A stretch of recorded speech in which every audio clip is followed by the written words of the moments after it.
आज हम कंप्यूटर की विशाल और सच कहूं तो काफी दिलचस्प दुनिया में गोता लगाने वाले हैं। अब देखिए, इसे समझने का सबसे अच्छा तरीका क्या है? वो है इन्हें अलग अलग श्रेणियों में बांटकर देखना, यानी इन्हें क्लासिफाई करना। अच्छा, कभी सोचा है कि एक लैपटॉप, एक स्मार्टफोन और अरे वो छोटा सा कैलकुलेटर, ये सब हैं तो कंप्यूटर ही, पर इनमें इतना बड़ा फर्क क्यों है? मतलब सबके सब कैलकुलेशन तो करते हैं, लेकिन इनके काम करने का तरीका, इनकी ताकत, सब कुछ एकदम अलग है। तो इस सवाल का जवाब वो छिपा है इनके क्लासिफिकेशन में। अगर हम ये समझ जाएं कि इन डिवाइसेस को किस आधार पर बांटा जाता है, तो समझिए टेक्नोलॉजी की इस पूरी वैरायटी को समझने की चाबी हमारे हाथ लग गई। तो चलिए देखते हैं ये 3 मुख्य तरीके कौन-कौन से हैं। पहला, वो किस तरह का डेटा हैंडल करते हैं। दूसरा, उनका मकसद क्या है, यानी पर्पस। और तीसरा, उनका साइज और पावर। यकीन मानिए, इन तीनों को समझने के बाद कंप्यूटर की पूरी तस्वीर एकदम साफ हो जाएगी। ठीक है, तो सबसे पहले बात करते हैं सबसे बुनियादी चीज की। कंप्यूटर किस तरह का डेटा या सिग्नल समझता है, क्योंकि यही वो चीज है जो उनके काम करने के बिल्कुल बेसिक तरीके को तय करती है।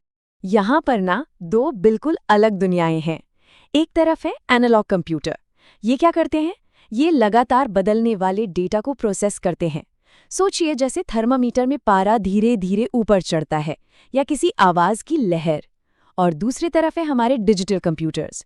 ये हर चीज को, चाहे वो फोटो हो या गाना, उसे छोटे छोटे टुकड़ों में, यानी 0 और 1 में तोड़कर समझते हैं।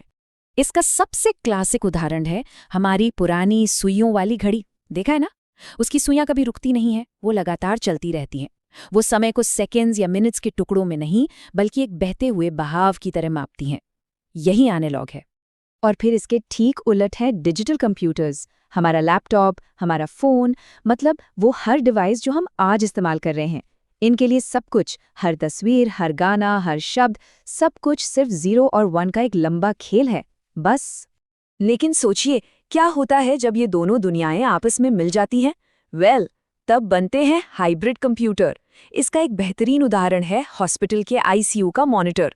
वो मरीज की धड़कन, जो कि एक एनालॉग सिग्नल है, उसे लगातार मापता है और फिर उसे एक डिजिटल स्क्रीन पर नंबरों और ग्राफ में बदल देता है, ताकि डॉक्टर उसे आसानी से पढ़ और समझ सकें। चलिए, तो डेटा वाली बात तो हो गई। अब आते हैं हमारे दूसरे पॉइंट पर, उद्देश्य। मतलब एक कंप्यूटर को आखिर बनाया किस काम के लिए गया है। यहाँ भी मोटे तौर पर 2 तरह के कंप्यूटर होते हैं। एक है जनरल पर्पस, इसे एक स्विस आर्मी नाइफ की तरह समझिए, जो कई अलग अलग काम कर सकता है। और दूसरा है स्पेशल पर्पस, ये कैंची की तरह है, बना तो सिर्फ एक काम के लिए है, लेकिन वो काम ये सबसे बेस्ट करता है। हमारा पीसी या लैपटॉप ये जनरल पर्पस कंप्यूटर का एकदम परफेक्ट उदाहरण है। सोचिए ना, आज उस पर एक रिपोर्ट बना ली, कल कोई फिल्म देख ली, परसों कोई नया गेम खेल लिया। ये हर काम करने वाला एक jack of all trades device है। और अब इसका बिल्कुल उल्टा सोचिए, एक ट्रैफिक लाइट का कंट्रोलर। उसका बस एक ही काम है ना? ट्रैफिक को मैनेज करना। वो ना तो इंटरनेट चला सकता है और ना ही उस पर गेम खेला जा सकता है। वो एक ही काम के लिए बना है और उसी में वो माहिर है। यही तो स्पेशल पर्पस कंप्यूटर की असली ताकत है। अच्छा, अब आते हैं हमारे तीसरे और शायद सबसे आसानी से नजर आने वाले क्लासिफिकेशन पर, साइज। क्योंकि अक्सर कंप्यूटर का आकार उसकी ताकत और उसकी क्षमता का सीधा सीधा इशारा होता है। तो यहाँ हम एक सीढ़ी चढ़ने वाले हैं।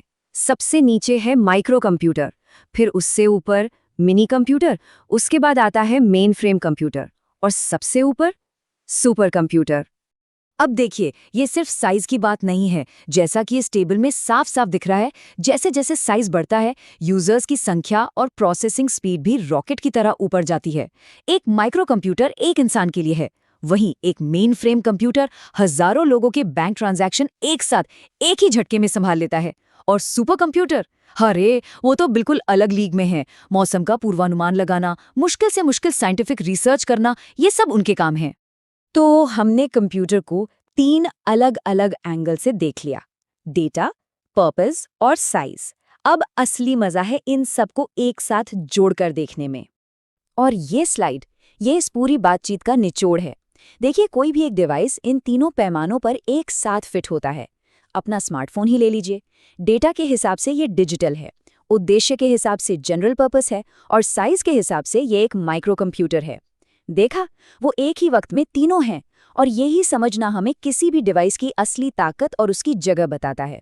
तो आखिर में बात यह है कि ये जो क्लासिफिकेशन है, ये सिर्फ नाम या लेबल चिपकाना नहीं है। नहीं, इसका असली मतलब है सही काम के लिए सही टूल को पहचानना। और टेक्नोलॉजी का सबसे अच्छा इस्तेमाल भी तो यही है ना?